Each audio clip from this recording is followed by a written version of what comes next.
కార్యకర్త ప్రాణముండదా? ఇది బిక్కు బిక్కుమంటూ బతికే ఆంధ్ర రాష్ట్రమా?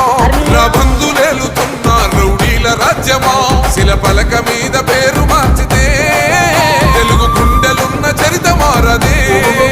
కడుపు నింపే క్యాంటీన్లు కూల్చితే నిరుపేద కడుపు కన్న మందదే.